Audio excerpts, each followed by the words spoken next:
Hola, hola, ¿me escuchás, Patricio? ¿Probando? ¿Se escucha bien? Bueno, buenas tardes a todos los presentes y a los que están en la virtualidad. Tenemos en este momento 58 personas por Zoom. Vamos a dar comienzo al segundo día de estas jornadas de actualización en patologías crónicas prevalentes. En el día de hoy nos dedicaremos mayormente a hipertensión arterial. Van a ser 3 charlas, al igual que el día de ayer y al igual que el día de mañana, en el cual los convocamos desde ya, que se abordará el tema lípidos. En el día de hoy tendremos como oradores al doctor Héctor Traverso, que es médico del Servicio de Clínica Médica, es ex jefe de residentes de la Residencia de Clínica Médica del Hospital Italiano de San Justo, ex becario de Medicina Ambulatoria y actual Fellowship de Hipertensión Arterial. Luego tendremos al doctor Marcos Marín, que es médico cardiólogo, ex presidente de la Sociedad Argentina de Hipertensión Arterial y se desempeña haciendo y dirigiendo hipertensión arterial en nuestro Hospital Italiano de San Justo. Y quien les habla, Lucas Fernández Otero, jefe de servicio de Clínica Médica del Hospital Italiano de San Justo, su jefe de servicio del Hospital Italiano de Clínica Médica. Bueno, le doy la palabra a Héctor con la primera charla. Bienvenido, muchas gracias por estar.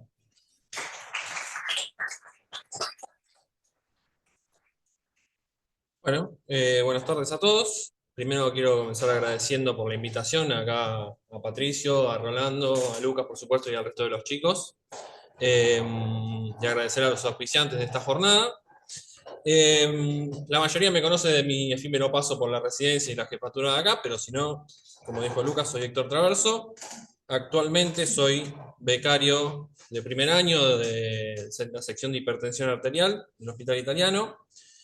Y me convocan en vista de este traspaso que hice desde clínica médica hasta esta especialización para ver cómo cambió mi forma de evaluar al paciente que es hipertenso o potencialmente hipertenso, que ahora vamos a ver. Arranco hablando un poquito de la epidemiología mundial. En el 2023 la Organización Mundial de la Salud sacó un reporte donde arroja datos que por ahí no sorprenden, digamos, pero que sí son conocidos, que es básicamente que por lo menos el 30% de la población mundial hoy en día es hipertensa y que esta es una condición crónica, muchas veces o generalmente asintomática. Y cuando uno bucea un poco en este reporte, empieza a encontrar datos que a mí por lo menos cuando lo busqué me preocuparon un poco. Para empezar, en los últimos 30 años se duplicó la cantidad de hipertensos. Y de ahí los datos que siguen son como más preocupantes todavía, ¿no? De ese 30%, la mitad no sabe que es hipertenso.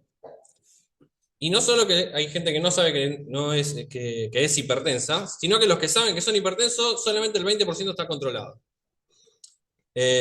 Con lo cual de ahí empiezan a surgir un montón de preguntas sobre qué estamos haciendo nosotros como médicos, digamos, y después uno puede preguntarse, bueno, y la gente va, se controla con el médico, no se controla, no tiene forma de acceder. ¿Por qué es importante? Porque, digamos, la hipertensión tiene cierta relevancia clínica, ¿no?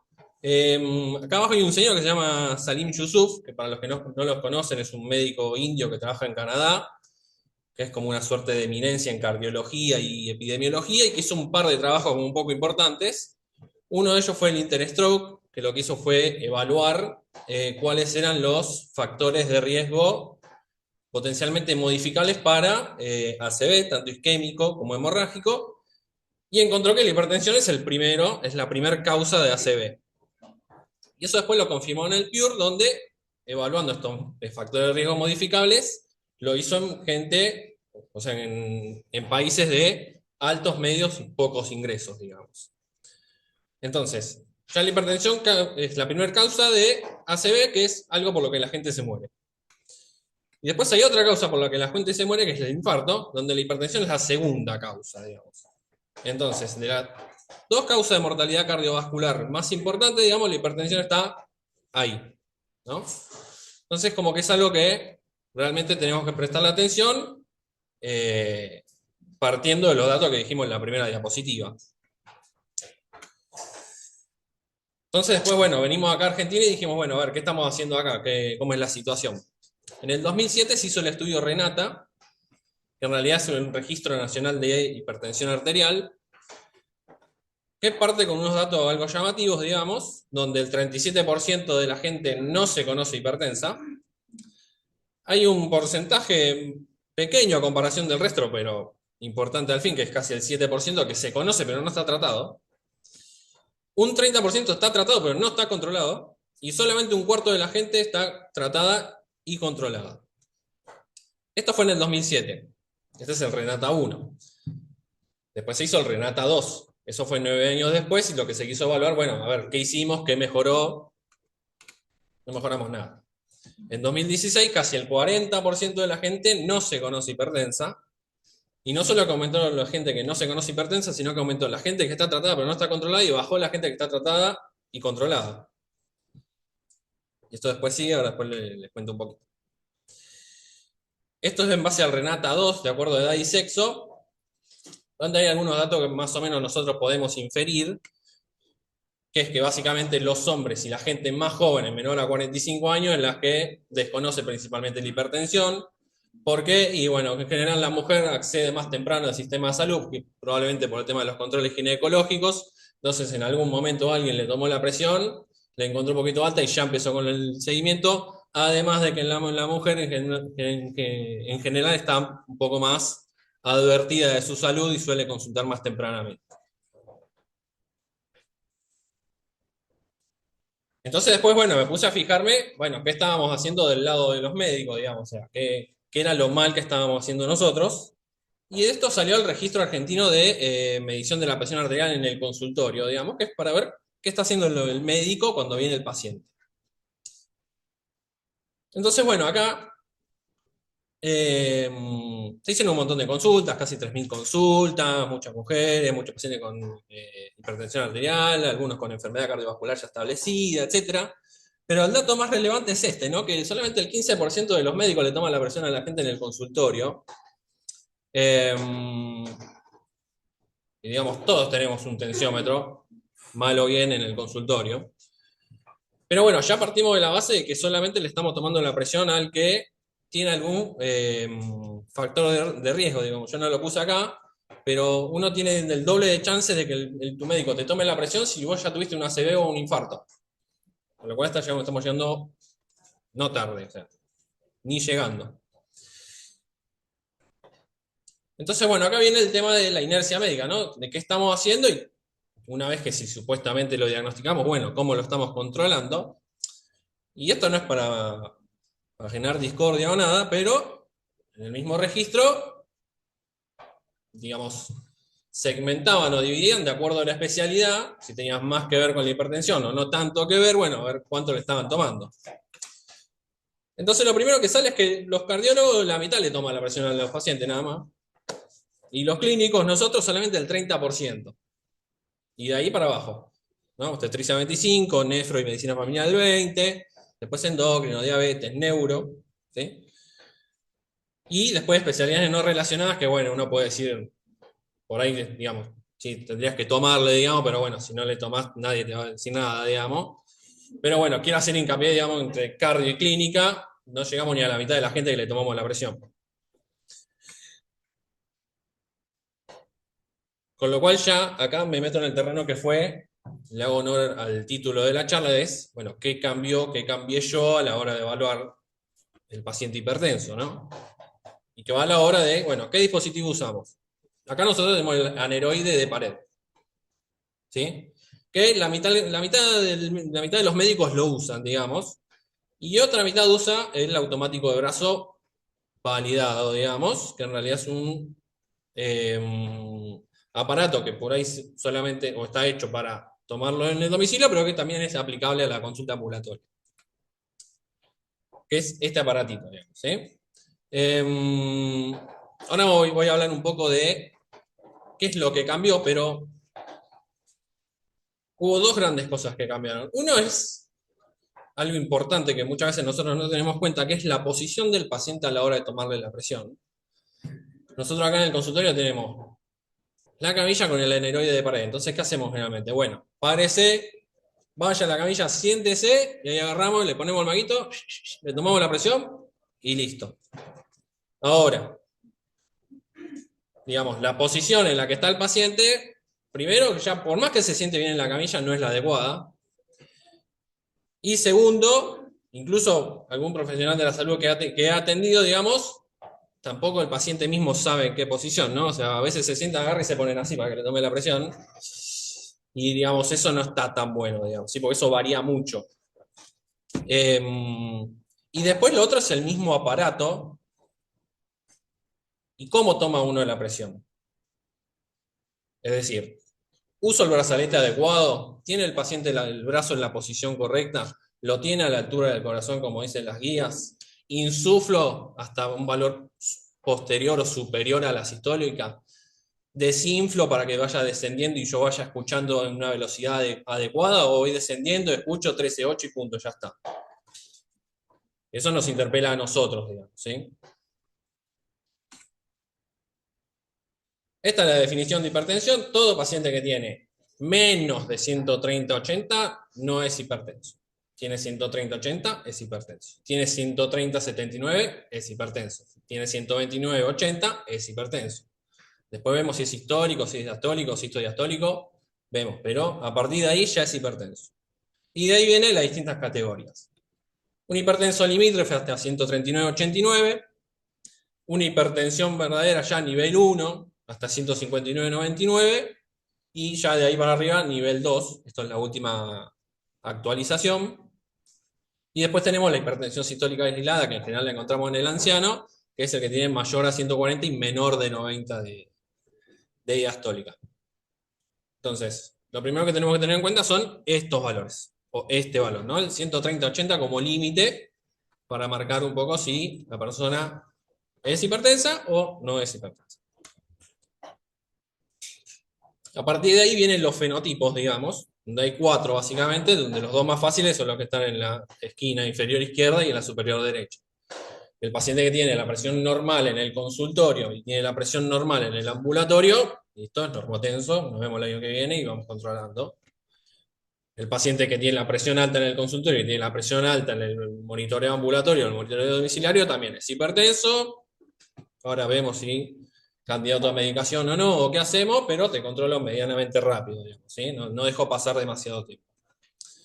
El problema viene cuando hay discordancia, ¿no? Si tiene la presión alta en el consultorio, pero afuera está bien, bueno, puede ser una hipertensión de guardapolvo blanco, que no es una entidad tan benigna, ¿sí? O sea, tiene más riesgo de desarrollar hipertensión, así que siempre hay que controlarlo.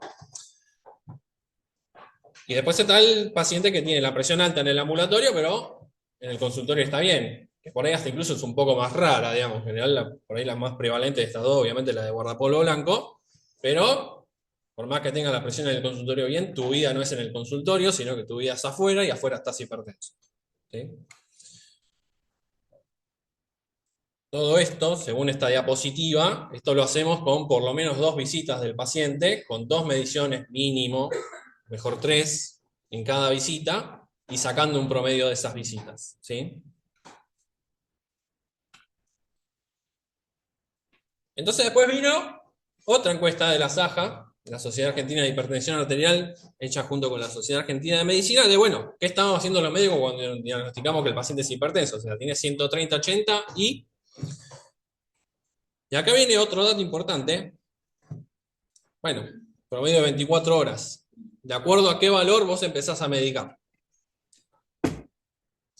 Y solamente el 20% de los médicos empiezan a medicar a partir de 130/80. O empiezan a tomar en consideración la hipertensión a partir de 130/80. El 40% a partir de 135/85 y el otro 40% a partir de 140/90. Todo ese 80% ya llegó tarde. Y segundo, que cuando lo van a diagnosticar ya no va a tener 135/85, va a estar más arriba, digamos. ¿Sí? Porque la hipertensión genera más hipertensión. Entonces, si uno lo deja avanzar, ya cuando lo ve, ya está un poquito pasado el paciente. Entonces, no solo que no tomamos la presión, sino que cuando la tomamos a veces no le damos bola y decimos, no, bueno, la controlamos, venite en 6 meses y vemos. Digamos, y el tipo ya está hipertenso. Bueno, tengo al paciente enfrente mío, ¿qué hago? Lo primero es detectar o confirmar si el paciente es hipertenso, ¿no? Eso tenemos distintas mediciones o formas de medir la presión, que, digamos, las tres que dominan son la presión en el consultorio, el monitoreo ambulatorio de 24 horas, el mapa, y el monitoreo domiciliario, ¿sí? Entre las tres yo voy a hacer el diagnóstico de presión, ¿sí? No voy a hacer diagnóstico con una sola, pero si le tengo que dar un poco más de atención a una, obviamente es el mapa, porque es de 24 horas, se evalúa en otros horarios, etcétera, ahora lo vemos, pero con las tres es importante. Le hice el diagnóstico de que es hipertenso, bueno, ahora le establezco el riesgo cardiovascular. ¿Qué factores de riesgo tiene? ¿Tiene daño de órgano blanco? ¿No tiene daño de órgano blanco? O si ya llegamos tarde y ya tiene alguna condición clínica asociada. Y después, eventualmente, podemos hablar de identificar causas secundarias de hipertensión, que yo por ahora no me voy a meter en ese tema. Después está el doctor Manín, que les va a hablar de eso. Entonces, lo primero es un buen interrogatorio. Te pregunto, ¿sos hipertenso o no sos hipertenso? ¿Sos diabético? ¿Sos dislipémico en tu familia? ¿Hay alguien con algún infarto, alguna ACV, con hipertensión, etcétera? Sí, mi papá se murió de 45 de una ACV. Listo. Ya es un antecedente de peso, ¿sí? ¿Qué medicación está tomando? Digamos, ahora estamos trabajando para hacer algo, alguna suerte de algoritmo para la evaluación por guardia también, porque se imaginarán que más de un paciente por día consulta por algún registro elevado de presión arterial a la guardia. Entonces lo importante es preguntarle, bueno, ¿qué venís tomando, no? Se operó de la rodilla hace 2 semanas y viene a puro diclofenac y, bueno, puede ser una causa, hay que evaluarlo, etcétera, pero veamos que no sea eso. ¿Qué otras medicaciones? Lo mismo, los glucocorticoides, aumentan la presión también. Paciente femenina, joven, que viene con anticonceptivos. No se olviden de interrogar eso. ¿Qué anticonceptivos venís recibiendo? ¿Es puro estrógeno, es pura progesterona? ¿Tiene los dos? ¿Venís tomando siempre el mismo? ¿Lo cambiaste hace poco? Etcétera. Paciente que consume estupefacientes, no, ni tengo que hablarlo.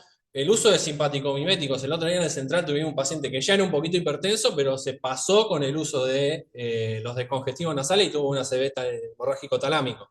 ¿Sí? Entonces, interrogones sobre esas cosas, porque a veces la gente no conoce, se empieza a pasar y ahí vienen los problemas. Renales crónicos que usan eritropoyetina, otra cosa que te aumenta la presión. El consumo de antidepresivos, el consumo de herboristería. No, yo consumo el herba por qué cosa, y bueno, anda a saber qué tiene el herba. ¿Sí? Entonces, todas esas cosas que para la gente por ahí es inocua, para nosotros no debiera hacerlo, y interrogar un poco sobre eso. Interrogar un poco sobre la consideración o el entorno social del paciente, digamos. El paciente que yo veo, que lo tengo enfrente, ¿sabe que es hipertenso o no sabe? ¿O le da lo mismo? ¿Sabe que tiene que tener ciertas pautas del consumo de la medicación, tomarla regularmente todos los días, adherirse a ese tratamiento farmacológico? ¿Sabe que no tiene que comer con sal porque si come con sal y está recibiendo un valsartán o un enalapril está inhibiendo el efecto, entonces lo mismo que la nada? ¿O no está cumpliendo eso y viene, entonces, tomando la medicación pero no le hizo nada y es como si nada?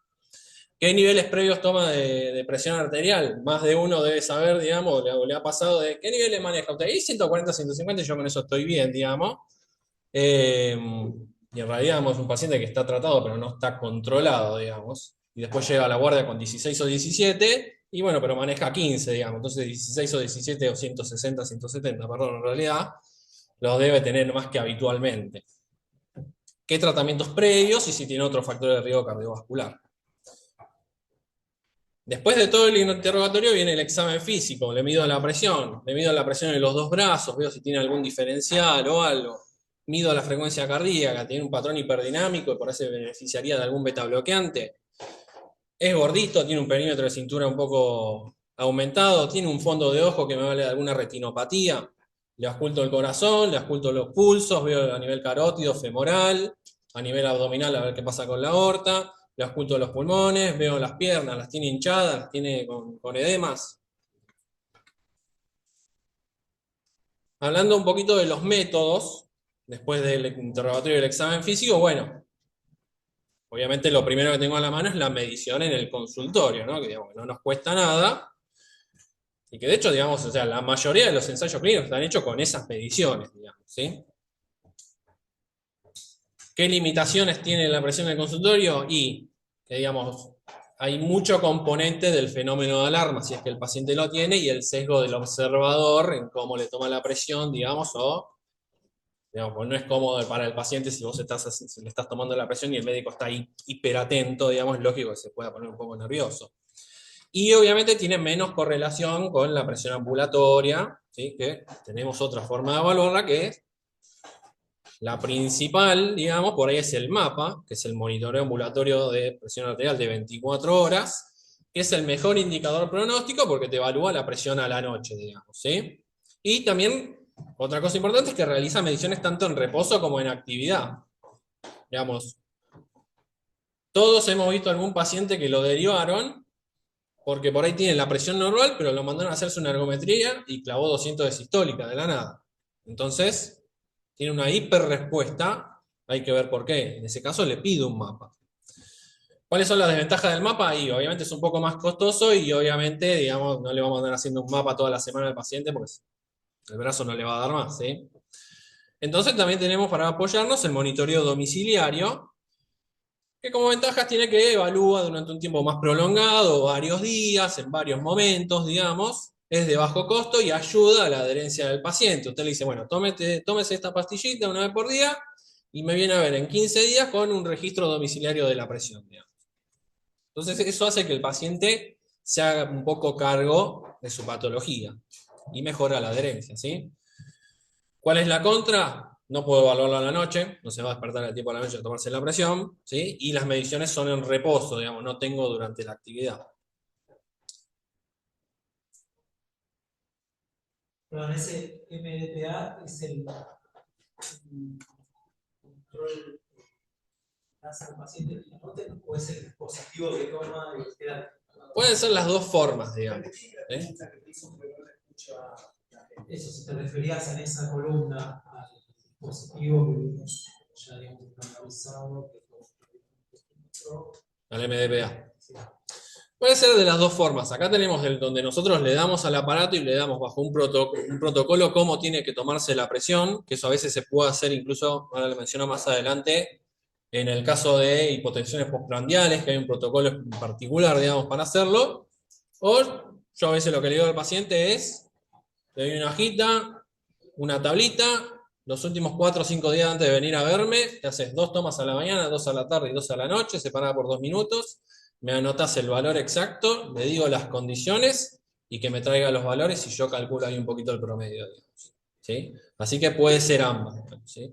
Pasa que el MDPA que nosotros pedimos acá es con turno, entonces tiene que sacar el turno, darle el aparato, enseñarte a usárselo.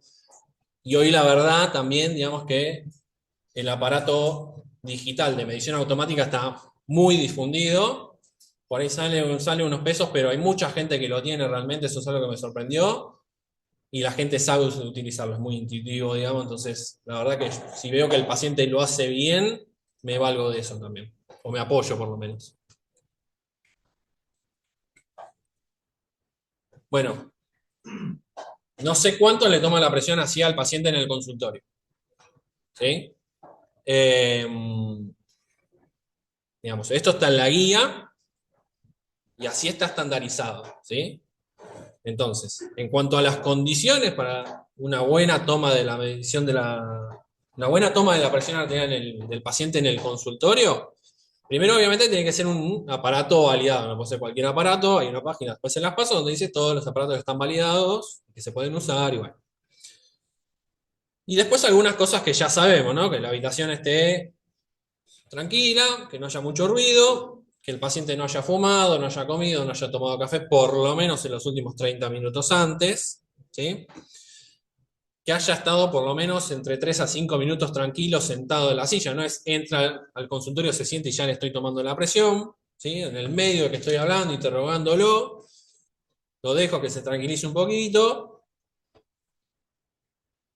Y después, bueno, algo que me ha pasado que muchas veces el mismo paciente no se da cuenta y tiene que entender también que no puede hacer es hablar durante la medición, digamos, ¿sí? Todo eso altera el valor que después me va a dar el aparato.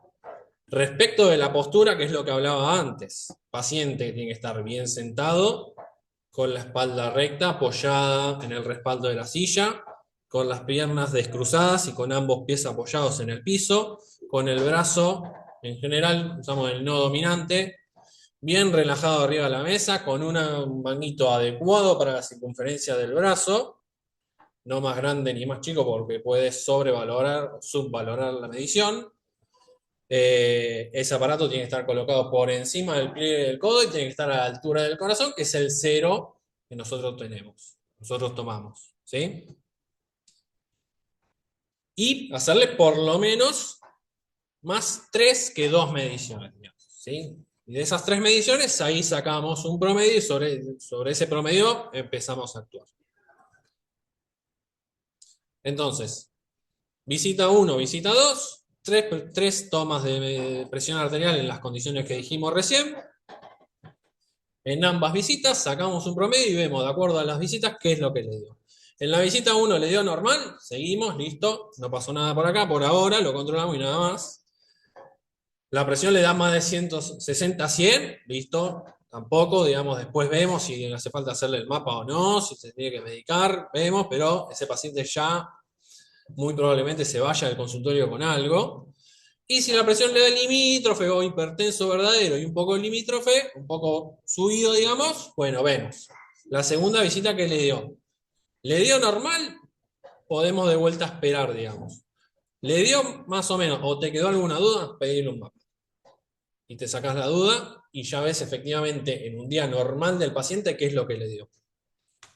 Y de acuerdo al resultado de ese monitoreo ves si es hipertenso, si no es hipertenso, cuánto de hipertenso, si es sistólico, si es diastólico, etc. ¿Cuándo usamos el mapa? Bueno, lo de antes, sospecha de guardapolvo blanco o hipertensión oculta, digamos. De acuerdo a lo que me dio en el consultorio, si me queda alguna duda, se lo pido. Para el diagnóstico, ¿sí? Si es hipertenso refractario, está con medicación y no termina de mejorar. Bueno, a ver qué está pasando. Hacete un mapa y vemos efectivamente, ¿sí? La sospecha de ausencia de descenso nocturno de la presión. Si yo le pregunto al paciente, ¿usted ronca? Sí, un montón, no me lo dice la esposa del paciente y hacete un mapa, ¿sí? Y una polisomno también. Discrepancias entre las mediciones del consultorio y del domicilio, que es lo que dijimos antes. Episodios de hipotensión, ¿sí? Sobre todo en ancianos, a ver qué es lo que está pasando, ¿sí? Porque hay muchos ancianos diabéticos que tienen disfunción autonómica. Entonces ahí yo tengo que ver, bueno, a ver, en qué momentos le cae la presión, digamos, ¿sí? Y un motivo, digamos, me parece muy importante, que a veces no sé si lo tenemos tanto en cuenta, que es, no sé si tanto la falta de regresión, pero la progresión de daño de órgano blanco cuando suponemos que el tipo está bien tratado y está bien controladito, digamos. O sea, acá algo que está pasando, digamos, ¿sí? Y después se puede hacer, obviamente, para evaluar la respuesta terapéutica, pero bueno, seamos criteriosos porque es un poco molesto, digamos, tener 24 horas el aparato acá funcionándote. ¿En quiénes sospechar hipertensión oculta? Bueno, hombres que fuman. El paciente, todo esto es del paciente que está en la posición sentada, digamos, pero o sea, no me metí por una cuestión de tiempo en que hay que tomar la presión parado y acostado, ¿sí? Y evaluar, sobre todo en los más viejitos, ¿sí? Si cuando lo pongo de pie le sube un montón la presión, bueno, ahí hay algo de hiperreactividad, a ver qué pasa. Cuando tiene los niveles de presión arterial limítrofe en el consultorio. Cuando en el consultorio está bárbaro, 11,7, no hay ningún problema, viene genial, pero el tipo es diabético, dilipémico, tiene placa en la carótida, desconfíen un poco, ¿sí? Cuando tiene falla renal, otro factor de riesgo cardiovascular, cuando tiene elevaciones transitorias de la presión y viene el paciente y cada tanto me sube la presión y no sé qué está pasando. Bueno, pum, mapa. Cuando ya tiene diagnóstico de apnea del sueño y no está evaluado para la presión, ¿sí? O esto, ¿no? Cuando tiene mucha reactividad de la presión arterial en la ergometría o hay persistencia o progresión del daño de órgano blanco. Estos son los valores que usamos de corte en el mapa, ¿sí? Van a ver que el de 24 horas dice, sí, 130, 80. Ahora, por ahí de 130, 80 está cumplido, genial. Pero por ahí, cuando está despierto, tiene 136, 80. Y a la noche tiene menos 120, 70. Es hipertenso también, durante el día. Solo la sistólica. Hipertensión sistólica diurna. Es hipertenso. ¿sí? Entonces tiene que cumplir los 3 cuando se hace el mapa para yo decirle que el paciente es normotenso, ¿sí? Ahora un caso para poner, digamos, en perspectiva lo que una de las cosas que más aprendí, además del uso o del beneficio que trae usar por ahí un aparato de medición automática en el consultorio, porque elimina un montón de cosas de la práctica médica. Es que, claro, yo antes pedía un mapa y me aparecía esta pantallita, y claro, yo veía acá 116.61, 116.62, 114.60. Joya, listo, señora, usted está perfectamente controlada, vengan 6 meses si está todo bien, y si no, vemos. ¿Sí? Ahora, porque digamos, si uno hiciera un clic, ¿no?, en la leyenda esta que está acá abajo en celeste o en azul, que dice ver informe extendido, yo al principio decía, uy, no, son un montón de datos, o sea, un montón de números, de mediciones, yo ya tengo el promedio acá, si el promedio está bien, listo, digamos. Y no es tan así, ¿sí? Porque yo entro y veo esto de esta misma paciente, ¿sí?, que tiene más de 80 años, ¿sí?, y te digo, sí, tiene 116.61, pero claro, eso está contando que la señora cuando vino tiene 2 registros de más de 170, le aumentó la frecuencia cardíaca también. A los 20 minutos le cayó a menos de 100, después le volvió a subir a 150 y tiene 3 registros más de 150 en el día, digamos. Con lo cual yo digo, y si la señora un día de invierno se queda tirada en la cama y no hace nada, digamos, ¿esos registros van a seguir estando o el promedio va a estar bastante más abajo, digamos? Y si va a estar bastante más abajo, que ya en un día de actividad habitual de la señora, si yo los cuento, tiene casi 10 registros de sistólica por debajo de 100, que en el sprint, en un análisis post-hoc que hicieron del estudio, vieron que si los pacientes tenían un buen tiempo en la sistólica por debajo de 100, tenían mayor riesgo de demencia vascular, digamos. Y yo no sé si a la señora de más de 80 años le quiero dejar la presión así tal cual está, digamos, porque ya viene bastante bajita, digamos, y su cerebro no soporta las presiones así tan bajitas, digamos. Entonces, yo pude haber visto que el mapa estaba bien controlado, que por ahí no le bajó la presión a la noche. No sé si quiero que le baje mucho más de este valor a la noche tampoco. Pero yo viendo esto, digamos, iría más hacia el lado de incluso bajarle la medicación si está bien controlado, ¿sí? Claro, y en el caso que no estaba medicado,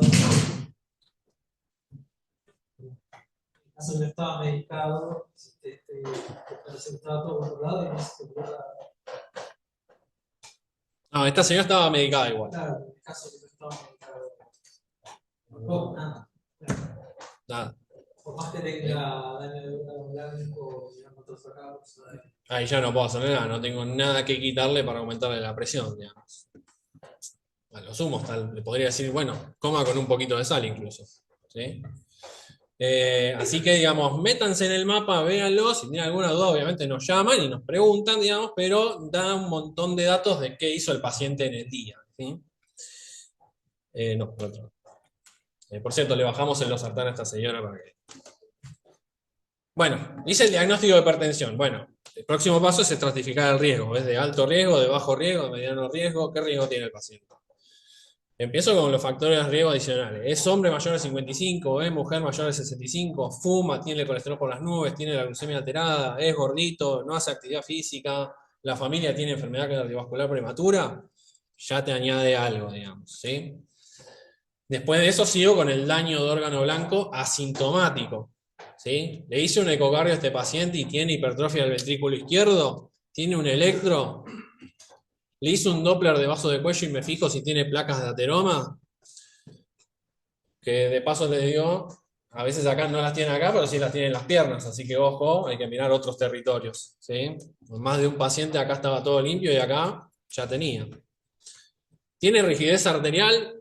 Veo, no le voy a andar pidiendo una VOP a todo el mundo, pero si el señor ya viene con años de hipertensión y es un tanto añoso, y yo ya lo puedo estimar un poco también.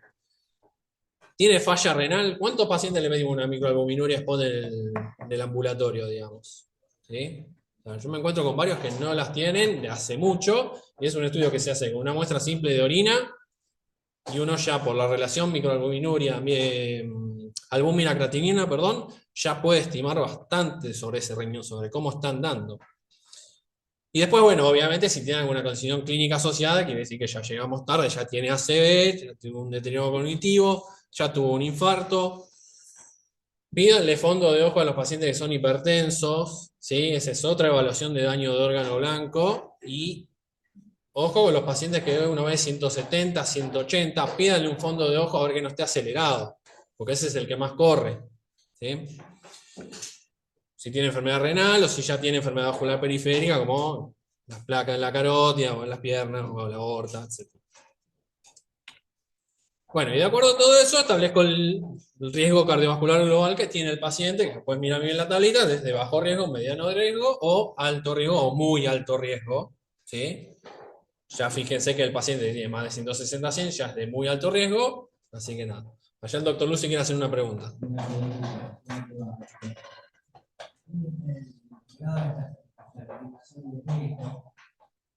Pacientes con órgano sintomático, nombraste el ecocardiograma.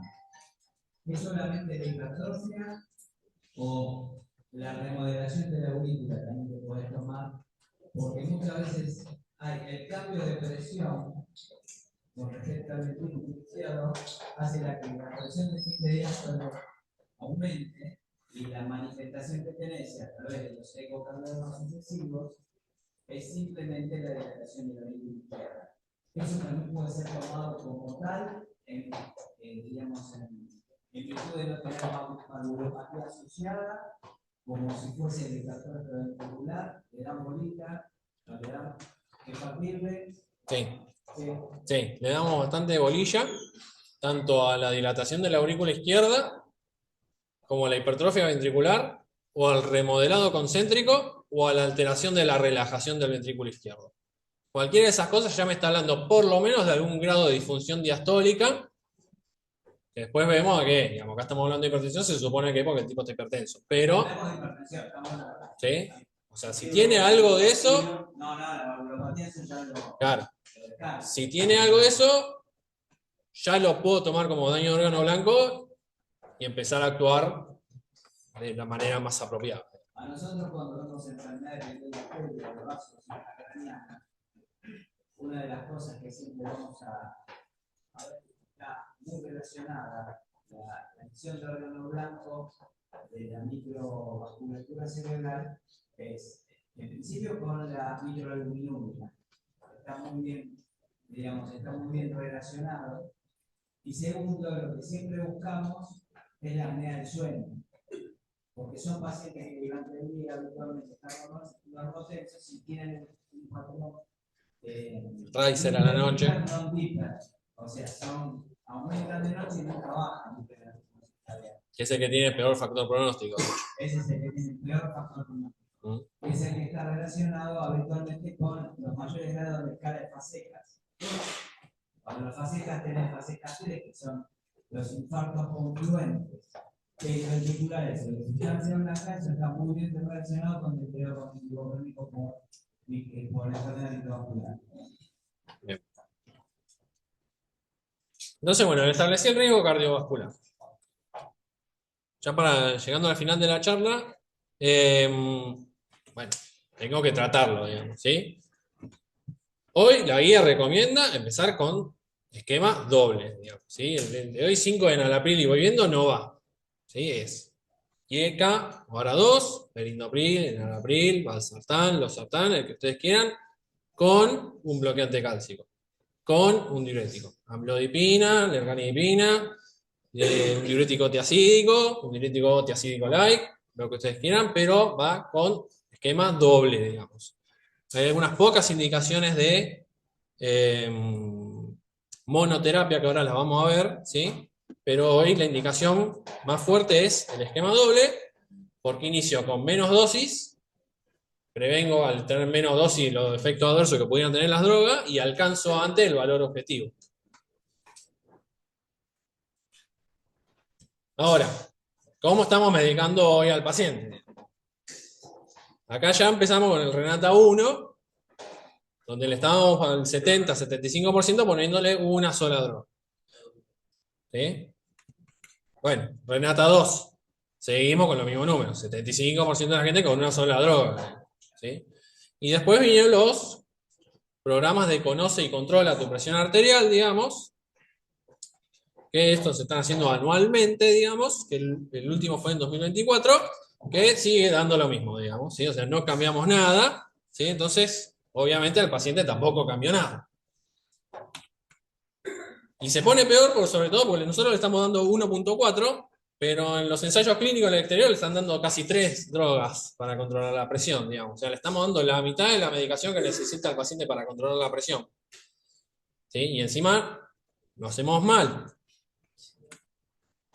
Porque en el Renata 1, que decía que tomábamos una sola medicación el 70% de los pacientes, y solo un 23% reciben 2 drogas, bueno, a ver, entonces, ¿qué 2 drogas están recibiendo? Digamos, porque hay combinaciones preferidas, como esto, el IECA o el ARA2 con el bloqueante de calcio y con el diurético, combinaciones aceptables y combinaciones que no son tan efectivas. Entonces, yo cuando lo leí me encontré que no solo que no le dábamos 2 drogas a los pacientes, sino que cuando le dábamos 2 drogas, le dábamos la combinación menos efectiva. ¿Sí? Entonces, es lógico que los pacientes no alcancen el objetivo. ¿Sí? Entonces, el tratamiento hoy se tiene que iniciar en todo paciente con niveles de presión arterial nivel 1 o superior, ¿sí? Y ahí abajo dicen pacientes con bajo riesgo cardiovascular, se puede iniciar el tratamiento, ahí le falta una palabra que es solo con cambios del estilo de vida, porque los cambios del estilo de vida obviamente son para todos los pacientes, no es le doy la combinación y listo, ¿sí? Entonces, solo con cambio en el estilo de vida, por un tiempito no mayor a 6 meses, y después vení y vemos. ¿Sí? Este es el esquema de tratamiento y de progresión del tratamiento hoy día recomendado. ¿Sí? Empiezo con una terapia dual, IECA o ARA2 con beta bloqueante o diurético. Bloqueante cálcico, perdón, mala mía. Con eso en general casi el 60% ya se controla, ¿sí? No se controla, bueno, le agrego el otro que no le agregué antes, IECA-ARA2, bloqueante cálcico, le agrego el diurético, venía con diurético, le agrego el bloqueante cálcico. Allá son 3 drogas, ¿sí? Siempre las dosis, empiezo con dosis medias a bajas y voy incrementando hasta o la máxima que el paciente tolere, y hay progreso, ¿sí? Ya con 3 drogas el 90% suele estar controlado, ¿sí? Siempre y cuando cumpla la parte no farmacológica del tratamiento. Y si ya con eso no va y tengo que agregarle una 4ª droga, ya ahí lo derivan al especialista porque acá algo está pasando, así que tenemos que indagar un poquito más, ¿sí? El beta bloqueante se puede usar como monoterapia, lo pueden agregar en cualquier parte del esquema, no hay problema, digamos, ¿sí? Pero siempre verifiquen que tengan una indicación apropiada. Arriba a la derecha van a ver que hay un cuadrito que dice empezar con monoterapia en pacientes seleccionados, ¿sí? La señora Añosa de 80 años, ya solo por tener 80 años y tener ese mapa, me parece que con una droga en dosis bajitas estamos bien, ¿sí? O el paciente que es muy frágil. El paciente que tiene bajo riesgo, ¿sí? Pero tiene una presión por lo menos de nivel 1, ese también le puedo hacer una sola medicación y ver, ¿sí? O el paciente que tiene muy alto riesgo, pero la evaluación de la hipertensión tiene una presión limítrofe o que está cerca del valor normal, puedo llegar a empezar con uno y obviamente lo tengo controlado de cerquita, ¿sí? A ver cómo va, ¿sí? Pero este es el algoritmo hoy para inicio y progresión del esquema terapéutico. Bueno, en cuanto al seguimiento, bueno, todos empiezan con cambio del estilo de vida. Al que tiene nivel de presión nivel 1 de hipertensión y tiene alto riesgo cardiovascular o tiene nivel 2 de hipertensión, te venís al mes y a los 15 días te haces un laboratorio, porque si le puse un IECA o un ARA2, hay que controlar que primero no le suba mucho la creatinina, poquito le va a subir, hasta un 30% lo bancamos, ¿sí? De hecho le va a hacer bien porque le baja la presión de filtrado glomerular, entonces no daña tanto el riñón, ¿sí? Pero te venís en un mes a ver que tengas la creatinina no disparada y que no tengas 6 de potasio. ¿Sí? Si eras un hipertenso de nivel 1 con un bajo riesgo y ya empezaste terapia farmacológica, o un nivel 1 de bajo riesgo sin factores de riesgo asociados, y le empecé cambio del estilo de vida, puedo dilatarlo un poco más. Igual yo, todo paciente que le empecé medicación, como en general, si le empiezo uno con monoterapia, le indico un IECA o un ARA2, al mes lo veo cómo estuvo, tomate la presión en tu casa, vemos cómo va, y ahí si eventualmente va todo bien, se lo voy espaciando. ¿Sí? ¿Cómo le hago el seguimiento? Bueno, a ver, acá la preferencia obviamente es el monitoreo domiciliario. ¿Cómo sé yo que el monitoreo domiciliario que se hace el paciente es el adecuado? Bueno, me tengo que sentar, darle el dibujito de cómo se tiene que tomar la presión, explicarle de qué condiciones tiene que ser, que anote bien las mediciones no son 13,8, 12,7, 11,9, son 137,82, 141,97 o lo que dé, pero con los 3 valores de la sistólica y los 2 de la diastólica o lo que dé, y sobre eso hago un promedio, porque además le enseño al paciente, sin decirle, digamos, sin generarle un TOC, digamos, para que se mida la presión todo el tiempo, pero que aprenda un poco a medirse y cuidarse un poco, ¿sí? Y algunos casos donde el mapa va a estar requerido para hacer el seguimiento, por ejemplo, el paciente que viene con 160-100 y yo le empecé medicación, bueno, ahí por ahí más que una MPDA, por ahí estaría más indicado un mapa, ¿sí? O paciente de muy alto riesgo cardiovascular. Como resumen, algunas cuestiones que ya estuvimos viendo. La hipertensión tiene una gran relevancia clínica, la primera causa de ACV y la segunda de infarto. En Argentina solamente el 15% de los médicos le toma la presión a la gente, con lo cual hay que tomar conciencia sobre la importancia de tomarle primero la presión a la gente y segundo de cómo se la estoy tomando, que tiene que ser la forma adecuada para tener un valor que sea verdaderamente representativo. Que el diagnóstico no solo se basa en lo que yo veo en el consultorio, sino también apoyarme en el mapa y en el automonitoreo, ¿sí? Y el diagnóstico no solo por mapa y automonitoreo, sino también lo que yo veo en el consultorio. Que el mapa obviamente es de gran ayuda porque no solo te dice el promedio, sino que te dice el patrón. Es más hipertenso durante el día, durante la noche, tengo que proseguir con algunos estudios, está bien así. Siempre estratificar el riesgo cardiovascular del paciente, ya que de ello va a depender el tratamiento o la intensidad del tratamiento que le voy a dar, que en general va a ser con una combinación fija de 2 drogas, salvo las situaciones particulares que dijimos, y estar alerta de lo que uno hace. La hipertensión no es le voy agregando droga hasta que controle y punto, sino ver qué estoy haciendo yo, con cuánta dosis está, con qué medicación está, y también estar seguro de que el paciente entiende qué es lo que tiene y que esté adherido al tratamiento, tanto farmacológico como no farmacológico, para lograr un buen control de la presión. Gracias.